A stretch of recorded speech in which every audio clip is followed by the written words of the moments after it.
Hello everyone, welcome back to my channel. कैसे हो आप सब? आई होप आप सब बहुत अच्छे होंगे। मैं घर के सारे काम निपटा चुकी हूँ, जो भी झाड़ू पोछा क्लीनिंग का रहता है।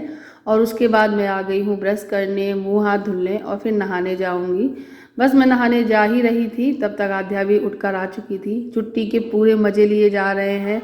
देर से उठा जा रहा है, बट नहाने की जिद बहुत की जाती है। तो मैंने सोचा देर से उठी हो तो थोड़ा और देर बाद नहाना, क्योंकि सो के उठने के बाद तुरंत नहाओगी ना तो जल्दी जुकाम वगैरह हो जाता है ठंड गर्म से।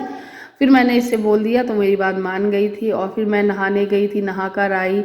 और बाल भी धुले थे आज मैंने। तो यहाँ पे मेरे बाल अभी खुले हुए हैं और मैंने कोम भी नहीं किया हुआ है, बस ऐसे ही अपना स्किन केयर वगैरह करके आ गई हूँ और चाय वगैरह लेने के लिए। और यहाँ पर मैं आप सभी को प्रणाम कर रही हूँ, सुबह की गुड मॉर्निंग, राम राम। तो बस मैं आ गई हूँ किचन में और यहाँ पे चाय जो है वो बन चुकी है। साथ ही साथ मैं यहाँ पर तैयारी कर रही हूँ नाश्ते की। तो देखो मैं यहाँ पे रख दी है कढ़ाई। और गाइस, जो मिर्ची मैंने कल काटी थी आज उसका अचार डलेगा। तो मैं नाश्ते में बनाने जा रही हूँ पोहा। जो पोहा है, बहुत दिन बाद आलू प्याज वाला पोहा बना रही हूँ। स्पेशल इंदौरी पोहा, जो आपको बहुत पसंद आएगा। मैं आप लोगों के सामने शेयर करती हूँ पूरी रेसिपी, जो बहुत ही अच्छी बनी थी। तो गाइज, मैंने सबसे पहले लिया है कढ़ाई में सरसों का तेल, उसको गर्म होने देंगे। फिर मैंने उसमें डाले हैं मूंगफली दाने। सबसे पहले मूंगफली दाने को फ्राई करके निकाल लिया है। और मुझे अच्छे लगते हैं मूंगफली के दाने, अगर आपको नहीं पसंद है तो आप इसे स्किप कर सकते हो।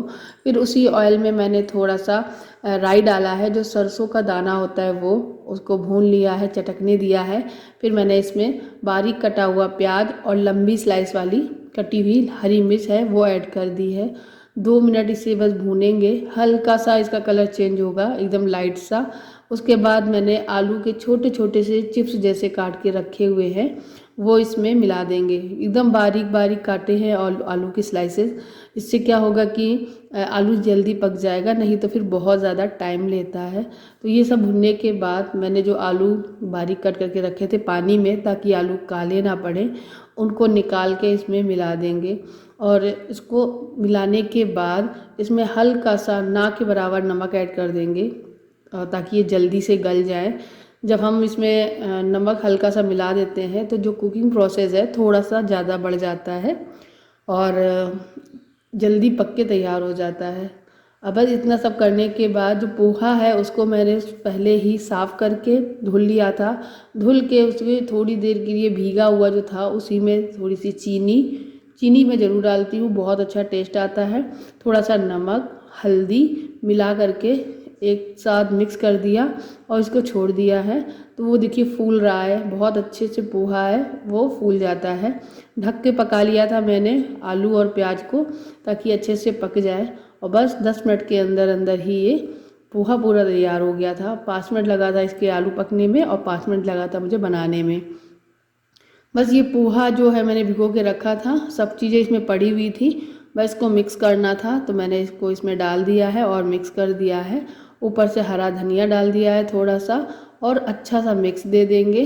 और इसी में मैं ऐड कर दूंगी नींबू का रस, और मैं हाफ नींबू का रस में मिलाऊंगी और हाफ बाद में जब हम लोग खाने चलते हैं ना उस टाइम में डालूंगी।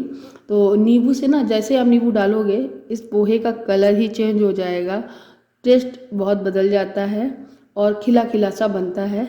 एकदम हल्दी का कलर ही एकदम चेंज हो जाता है, बहुत अच्छा कलर आ जाता है।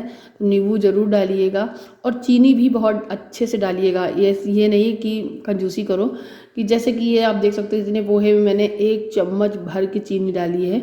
अगर आप इससे ज़्यादा बना रहे हो तो 2 चम्मच चीनी डाल सकते हो, क्योंकि खट्टा मीठा जो फ्लेवर आता है ना वो वाकई में बहुत अच्छा लगता है। नमक को बैलेंस करता है चीनी, ज़रूर ऐड करिएगा। ऐसा नहीं वो मीठा हो जाएगा, मीठा नहीं होगा, लेकिन वो आपके खाने को बहुत अच्छे से बैलेंस में लाता है। अब क्या करेंगे, ढक के थोड़ी देर इसे भाप में पकाएंगे। गैस को बंद कर देना है। भाप में पकाने के बाद आप ऊपर से हरा धनिया, मूंगफली दाने, ये सब चीज़ें डाल के गार्निश कर लीजिएगा और इसे सर्व करिएगा। तो ये देखिए हमारा खिला खिला मस्त इंदौरी पोहा बन के तैयार है। बहुत ज़्यादा टेस्टी लगता है। मैं ऐसा पोहा ग्वालियर में खाई हूँ जो मुझे बहुत अच्छा लगता है। आध्या के टाइम पे मैंने बहुत अच्छे से ये वाला पोहा खाया है। पोहा मैंने बनाना ग्वालियर से टेस्ट से ही सीखा है। जब मैं ग्वालियर आध्या के टाइम पे जाती थी, जब मैं प्रेग्नेंट थी, तब मैं ग्वालियर जाकर ये पोहा ज़रूर टेस्ट करती थी। वहीं से ये पोहा बनाने का जो तरीका है, सही तरीका सीखा है और वाकई में बहुत अच्छा बन के तैयार हुआ था। आप इस पर नमकीन जो सेव होते हैं, भुजिया सेव, ऊपर से वो डाल दो, बहुत अच्छे से गार्निश का काम करते हैं। साथ ही साथ आपका अनार के दाने हों तो वो डाल सकते हो, कुछ चिप्स हों, कुरकुरे हों, वो सब चीज़ें मिक्स कर सकते हो, दाल मोठ है वो डाल सकते हो, जो भी आपके पास हो। अच्छा फ्लेवर आएगा, थोड़ा रंगीन सा लगेगा, खाना देखने में सुंदर दिखेगा और खाने में तो स्वादिष्ट होगा ही। तो यहाँ पे मैंने प्लेट लगा दी है और उसके बाद मैंने अपनी भी प्लेट लगा ली है। तो मैं जा रही हूँ खाना खाने के बाद मैं आ गई थी यहाँ पे मिर्ची लेकर, जो कि ये अच्छे से सूख चुकी थी, इनका पानी है वो निकल गया था। दूध वाले भैया आज एक्स्ट्रा दूध दे के गए हैं क्योंकि 2 दिन से दूध नहीं मिला था, इस वजह से। तो यहाँ पे मैंने चिमनी भी चला दिया है और यहाँ पे तेल गरम करने के लिए रख दिया है। इस तेल को बहुत अच्छे से गरम करना है, एकदम धुआं देने लगे, इसीलिए मैंने चिमनी चला रखी है। उसके बाद एकदम नॉर्मल टेम्परेचर आने तक इसे छोड़ देंगे, ठंडा होने देंगे। साथ ही साथ राई को भी मैंने पीस के रख लिया है, दरदरा, मेरे पति देव ने पीसा है, सच बता रही हूँ। और फिर मैं इसे छोड़कर आ गई थी रूम में, क्योंकि मुझे बेडरूम में बेडशीट वगैरह है वो सही से बिछानी थी और पुरानी वाली जो हटानी थी धुलने के लिए। तो यहाँ पे मैंने बेडशीट है वो नई वाली डाल दी है। और ये बेडशीट बहुत सारे लोगों ने इसका लिंक्स मांगा है, ये मुझे मिल नहीं रही है अमेज़ॉन पे। जब मैंने ली थी, काफ़ी पुरानी बेडशीट है, करीबन 2 ढाई 3 साल हो गए हैं इस बेडशीट को, और इसका लिंक्स अवेलेबल नहीं हो पा रहा है। बट इससे मिलता जुलता लिंक्स में वीडियोस में डिस्क्रिप्शन बॉक्स में ऐड कर दूंगी, ताकि आप लोग को आसानी हो ये बेडशीट खरीद सको। वाकई में ये बेडशीट महंगी ज़रूर है लेकिन है बहुत अच्छी। ये बेडशीट 1000 से ऊपर की है, लेकिन क्वालिटी बहुत ही ज़्यादा अच्छी है। तो यहाँ पे मैंने अच्छे से दबाकर बेडशीट है वो बिछा दी है। बच्चे जब देर में सो के उठते हैं ना, इसी वजह से बेड जो है ना बहुत लेट मुझे टाइडी करना पड़ता है, लेकिन हाँ मैं कर देती हूँ, क्योंकि ये काम करने के बाद घर एकदम संभला हुआ लगता है, ऐसा लगता है सुधरा हुआ लगता है। देखकर एक अलग सा ही सुकून मिलता है कि हाँ मेरा घर साफ़ सुथरा लग रहा है। बेड टाइडी नहीं रहता है ना तो बहुत ज़्यादा चीज़ें ख़राब लगती हैं। ये देखिए बेडशीट अच्छे से बिछ गई है, और अभी हल्की सी नाम मात्र की ठंड सी लगती है सुबह के टाइम पे। तो हम लोगों को ब्लैंकेट थोड़ा सा पैर पे डालना अच्छा लगता है, इसीलिए अभी हम लोगों ने ब्लैंकेट निकाल रखा है। अब बस बहुत जल्दी से धुलकर रखने वाली हूँ। इस ब्लैंकेट को धुलने में ना सच में बहुत ज़्यादा दिक्कत होती है, क्योंकि ये पानी डलते ही बहुत ज़्यादा भारी हो जाता है। ये ब्लैंकेट मैंने ऑनलाइन ही लिया था, वो भी करीबन हो गए हैं 6-7 साल हो गए होंगे, 6 साल तो हो ही गए होंगे इस ब्लैंकेट को लिए हुए। और ये वाली बेडशीट के बारे में बहुत लोगों ने मुझसे पूछा था, तो ये वाली बेडशीट भी मैंने अभी लेटेस्ट ही अमेज़ॉन से ख़रीदी थी, तो इसका लिंक तो मिल जाएगा तो मैं दे दूँगी। ये भी, इसकी क्वालिटी बहुत ही अच्छी है और धुल चुकी हैं, आप देख सकते हो दोनों बेडशीट, कोई भी कलर फेड नहीं हुआ है। बहुत ही अच्छी सुंदर सी बेडशीट है, और जब हम इस पर लेटते हैं ना वाकई में कंफर्टेबल हैं। और ये देखिए इसका पिलो कवर, बिल्कुल कंट्रास्ट में आजकल कपड़े चल रहे हैं, साथ साथ ये भी चल रहा है, तो मुझे अच्छी लगी। बेडशीट वाला काम हो गया है, घर सेट हो गया है, अब अच्छा लग रहा है। देखो चारों तरफ नज़रें डालकर तो ऐसा लगता है हाँ मेरा घर अब साफ़ सुथरा है, तसल्ली सी लगती है मुझे। तो बस उसके बाद जो तेल ठंडा हो चुका था वो मेरे हस्बैंड ने आकर मिला दिया। इसमें नमक जो ऐड करना था, जो मसाले ऐड करने थे, जो मैंने पीस के रखा, वो सब कुछ इन्होंने डाल दिया है। मुझे नहीं बताया, मैं इतनी देर में यही सब करती रही, और इन्होंने सारा अचार है वो बना के रख दिया था। अचार इनको ही खाना है, इनका फेवरेट है, और ये वाला तो इनका बहुत ज़्यादा फेवरेट है। और ये वाली मिर्ची बहुत कम मिलती है सीतापुर में हमारे यहाँ, लेकिन ये है कि हाँ आज इस बार मिल गई थी तो हमने इसका अचार डाल लिया है। अब ये ख़त्म हो जाएगा बहुत जल्दी मुझे मालूम है, तो फिर और जब लाएंगे तब रखेंगे। बरसात के मौसम में ये वाली मिर्ची अगर आती है तो उसमें पानी बहुत होता है, अचार रखते ही अचार ख़राब होने का डर रहता है, इस वजह से हम लोग नहीं रख पाते हैं। साथ साथ इन्होंने ना हल्दी जो है कच्ची ही मिला दी थी, तो मैंने इनसे बोला कि भून के मिलानी थी, कच्चा फ्लेवर अच्छा नहीं लगता है, लेकिन अब इन्होंने डाल दी थी तो फिर हो गया ऐसा ही। उसके बाद यहाँ पे इन्होंने 2 नींबू के रस हैं वो 2 या 1.5 ऐसे कुछ डाल दिया था, और इसको रख दिया है। इस मिर्चियों में ना नमक ज़्यादा डलता है। ये नमक और नींबू के मिक्सचर से अच्छे से ये गल जाती हैं और बहुत अच्छा टेस्ट देती हैं। जब भी आप दाल खाओ या कोई सब्जी खाओ ना, साथ में ये मिर्ची का 2 डंडी रख लो। ये मिर्ची वाकई में आपके खाने में स्वाद आ जाएगा। तो अगर आप लोग इसे बनाना चाहते हो तो बना सकते हो। इंस्टेंट है, जल्दी बन जाता है, कोई सिरका वगैरह की ज़रूरत नहीं पड़ती है, खाने में भी बहुत टेस्टी लगता है। अब हो गया है शाम का टाइम, और शाम के टाइम पे मेरे हस्बैंड थोड़ी देर रेस्ट करने के बाद काम में लग जाते हैं, जो भी काम हमारे घर के बाकी पड़े हुए हैं। तो आज जो है हमारे घर की जो फॉल सीलिंग की जो लाइट है वो पड़ रही है, मेरे पति देव खुद डाल रहे हैं। इनको ये सब अच्छा भी लगता है करना और ये सब काम आता भी है। हमारी लाइट फॉल सीलिंग में लाइट इसलिए नहीं पड़ पाई थी अभी तक, क्योंकि हमारी जो फॉल सीलिंग की लाइट आई थी वो ख़राब निकली थी, जिसकी वजह से जो बिजली वाले भैया आए थे उन्होंने डाली पूरी और फिर उसे निकालनी पड़ी। तो निकाल कर वापस करवाई है, वापस होकर आ चुकी है नई। और अब मेरे हस्बैंड है वो डाल रहे हैं और यहाँ पे मैं अभी उनकी हेल्प कर रही हूँ थोड़ी सी। जब लाइट डल जाएगी तब उसके बाद जब हम जला कर दिखाएंगे ना आप लोगों को, तो आपको बहुत अच्छा लगेगा। मुझे इतना अच्छा लग रहा था, मतलब ऐसा लग रहा था कि बहुत सारी चीज़ें जो अधूरी थी, नया घर जो हमारा है, जो जिस तरीके से हम लोगों ने पैसा लगवाया है, बनवाया है, उसमें वो रौनक सी नहीं लग रही थी। मान लो जैसे फॉल सीलिंग बनवाई है तो फॉल सीलिंग की रौनक तो लाइट से ही आएगी, तो वो थी ही नहीं हमारे तीनों कमरों में। यानी एक ये बैठक रूम में, हमारा जो बच्चों का रूम है वो, और एक मेरा बेडरूम वो, इन तीनों में मुझे फॉल सीलिंग थी ना, वो उसमें लाइट लगी नहीं थी क्योंकि लाइट ख़राब निकल गई थी इस वजह से। तो आज वो डल रही है, डलने के बाद जो रौनक हुई थी ना, मतलब देखने लायक थी वाकई में। आप खुद देख सकते हो हमारे घर में जो फॉल सीलिंग की लाइट जो लग गई हैं, अब मेरा घर कितना सुंदर लग रहा है, जगमगा रहा है, एक अलग ही रौनक आ गई है। एंड ये ब्लू लगवाई है बीच में, ब्लू का ठीक है अच्छा लग रहा है इसमें, लेकिन जब टीवी भी चला के देखते हैं तो सुंदर लग रहा है और चुभता भी नहीं है। लेकिन एक अलग इफेक्ट तब लगता है जब इसमें येलो लाइट लग जाती है। तो जब साइड में येलो लाइट भी लग जाएगी ना पूरी, तब इसका लुक बहुत ही अच्छा आने वाला है।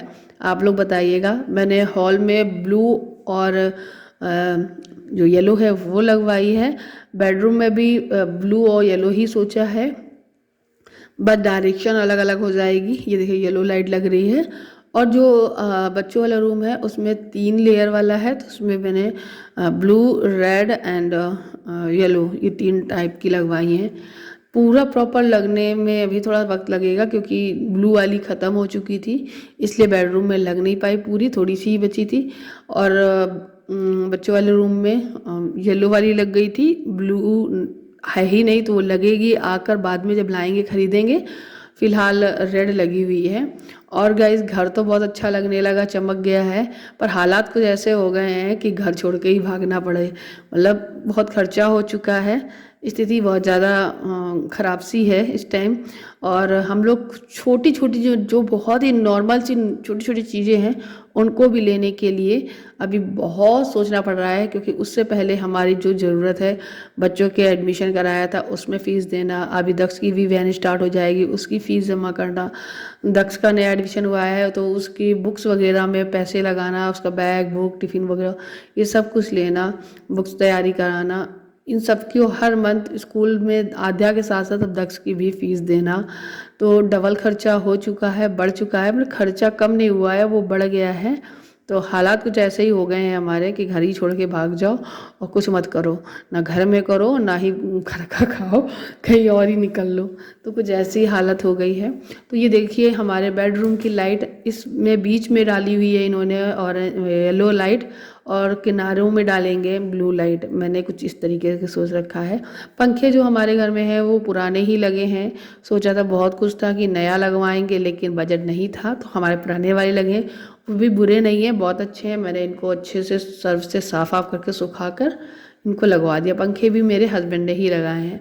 मेरे हस्बैंड ये सारा काम कर लेते हैं बहुत अच्छे से, तो वो लगा देते हैं। तो मैं बैठ गई हूँ सब्जी काटने के लिए, रात के डिनर की तैयारी कर रही हूँ। टाइम भी करीबन 8 बज चुका है। तो मैंने सोचा चलो सब्जी की भी तैयारी कर लूँ डिनर बनाने की, नहीं तो फिर लेट होता जा रहा है। और नेक्स्ट डे हस्बैंड को स्कूल तो जाना ही है, क्योंकि नेक्स्ट डे मंडे है।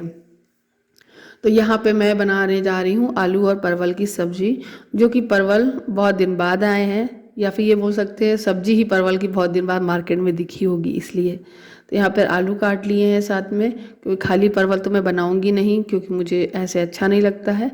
तो यह आलू परवल और टमाटर की मिक्स सब्जी बन के तैयार होगी, और वाकई में बनने के बाद ये बहुत ज़्यादा टेस्टी बनी हुई थी। बच्चों को भी भूख लगाई थी। फिलहाल तो बच्चे इस चीज़ में खुश थे कि कहीं नीली लाइट जल रही है, कहीं पीली लाइट जल रही है, उन्हें बहुत मज़ा आ रहा था, और काम करवाने में भी बहुत मज़ा आ रहा था। किचन में आकर मैंने बस अपनी रसोई संभाल ली है, जो कि मुझे करीबन 1 घंटे तक संभाल के रखनी है। 1 घंटे में ही मेरा घर का मतलब रात का डिनर है वो बन जाएगा, सब लोग खा पी लेगा, और फिर उसके बाद आधा घंटे में सारे किचन की क्लीनिंग हो जाएगी। तो 1.5 घंटे लग जाएंगे लास्ट तक। बहुत ज़्यादा देर हो रही है आजकल, पता नहीं क्यों। ठंडी तो चली गई है, गर्मी आने लगी है, तो दिन बड़े होने लगे हैं, लेकिन शाम जब होती है ना, उसके बाद रात छोटी होने लगी है। तो पता ही नहीं चलता कब रात के 11 से 12 बज जाते हैं। आजकल तो मैं 11:30 बजे तो बेड पे आती हूँ, और मतलब आधा घंटा या फिर 15 ही 20 मिनट भी मोबाइल चला पाऊँगी, और वह लगता है कि अब रख दो, सुबह फिर से 6 बजे उठ जाना है। हस्बैंड के स्कूल की टाइमिंग बहुत ज़्यादा जल्दी हो गई है, इस वजह से 5:30 बजे तक हर हाल में उठना ही पड़ता है, चाहे आँख खुले या नहीं। जब मैं उठती हूँ तब की हालत दिखा दूँ अगर मैं आपको, कि मैं झाड़ू भी लगा रही हूँ, पोछा भी लगा रही हूँ, तो नींद में ही लगा रही हूँ। जब सही तरीके से आँख खुलती है ना, तो ऐसा लगता है काम कैसे हो गया है झाड़ू पोछे का। खैर यहाँ पे ये देखिए जो सब्जी है वो बन के तैयार हो गई है, बहुत ही डिलीशियस बनी थी। हस्बैंड बोल रहे थे कभी कभी इस तरीके की ग्रेवी वाली सब्जी, पतली पतली पतली ग्रेवी की सब्जी बनाया करो, अच्छी लगती है। तो तारीफ मिलती है ना, तो दिल खुश हो जाता है। तो यहाँ पर मैंने सारे बर्तन भी धुल दिए रात के, और किचन को भी एकदम साफ़ सुथरा कर दिया है। उसके बाद गर्मी सी लग रही थी, तो बाहर निकल गई थी अपने घर के बाहर। बहुत ही अच्छी ठंडी हवा चल रही थी। अगर मैं गेट खोल देती ना, तो पूरे घर में हवा बहुत अच्छे से आती है, क्योंकि हमारे घर का दोनों तरफ साइड से वेंटिलेशन है, तो बहुत अच्छी हवा आती है। लेकिन मच्छर कीड़े की वजह से दरवाजे नहीं खोलते, नहीं तो भर जाएंगे, फिर दिक्कत करेगा। तो ये है हमारे घर के बाहर का व्यू, जो कि बहुत अच्छा है। बहुत ठंडी बढ़िया हवा चल रही थी, एकदम सुकून वाली लाइफ है जहाँ हम रह रहे हैं। और बहुत जल्द एक घर में और शिफ्टिंग होने वाली है, तो और मज़ा आने वाला है। तो ये था मेरा आज का वीडियो, होप आपको अच्छा लगा हो। अगर थोड़ा भी पसंद आता है आपको मेरे वीडियोस, कुछ भी मेरे वीडियोस के में कोई भी पार्ट पसंद आता है, तो आप मुझे बताइएगा, और लाइक कर सकते हो, कमेंट्स कर सकते हो, और मेरे चैनल पे नए आए हो तो सब्सक्राइब कर सकते हो। मिलती हूँ अगले नए वीडियो के साथ में, तब तक के लिए बाय बाय। अपना ख्याल रखिएगा और हमेशा खुश रहिएगा। Thank you for watching, bye bye.